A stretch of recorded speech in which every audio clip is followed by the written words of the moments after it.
Hello everyone, welcome to Talk Session with ChiChi.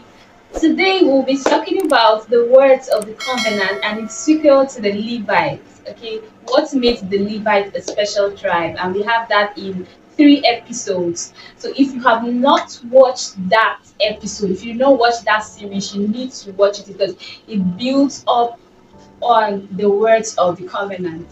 So let's do a quick recap. We talked about how that the Levites were one of the tribe handpicked by God to serve and to bear the tabernacle. Why? Because the Lord separated the Levites. Okay, grace found them, mercy found them, and we see that in the book of Deuteronomy chapter 10 verse 8. We also said that the Levites represented a type of the church of Christ, and some of the privileges that they enjoy paints a picture of the privileges the church would enjoy. Let's talk about the sanctuary. We said the Levites and the sanctuary are a type of, something that was going to happen, right? So, but what picture, what representation does the sanctuary give? Okay, so the sanctuary paints a picture of Christ Himself. Okay, it paints a picture. It's a representation of Christ Himself. Okay, and where the Levites will enter to serve the Lord and bear the sanctuary. The sanctuary also paints a picture of a kind of representation of how the Lord, how Christ will be to His people. Okay, so Exodus chapter 25, verse 8, God tells Moses to build him a sanctuary where he will dwell amongst his people.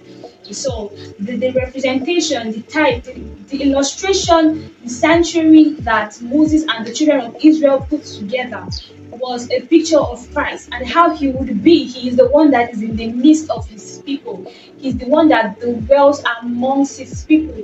So we see in the book of 2 Corinthians chapter 6 verse 16, the Apostle Paul was speaking to the church of Corinthians, and he began to ask them, what agreement does the temple of God have with idols?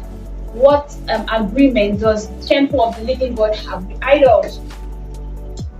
And in the later part of that verse, let me just look into my Bible for a second, please.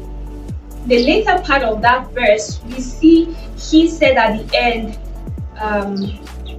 as God had said, I'm reading from 2 Corinthians chapter 6, verse 16.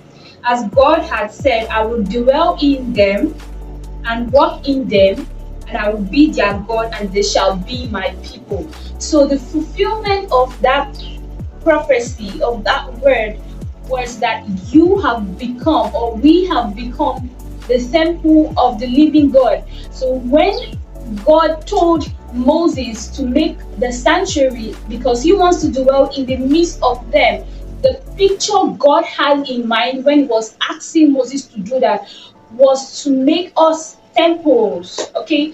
Temple of the living God where he will dwell in. That's why the sanctuary was in the midst of the people. And today we are one who the Spirit of God dwells in. You see that in Romans chapter 8 verse 11 where it says the Spirit of Christ will quicken your mortal bodies, okay? And that is according to the Spirit that lives in you, that dwells in you. So we are that prophecy fulfilled, that God dwells in us. So what is the words of the covenant? What is the words of the covenant? Let's look at Deuteronomy chapter 29 verse 1. That conversation was in the midst of a very critical moment in the life of Moses. Moses, by the one whose hand he brought out the children of Israel, the Lord told him he was about to die, because the Lord told him, you would not lead the children of Israel into the land of Canaan, the promised land. Okay, so it was a very critical moment because Moses was about to die. And in Deuteronomy chapter 29, let me just look at my Bible for a second. So it reads that these are the words of the covenant which the Lord commanded Moses to make with the children of Israel. So the Lord was speaking to Moses, and Moses came out of that conversation So Moses was about to die, and he had a conversation with the Lord. Okay, and he came out of that conversation. He was telling the children of Israel, this is the word of the covenant. Now, covenants do not have conversations, okay? Covenants do not have conversations. So what did Moses mean when he said, these are the words of the covenant?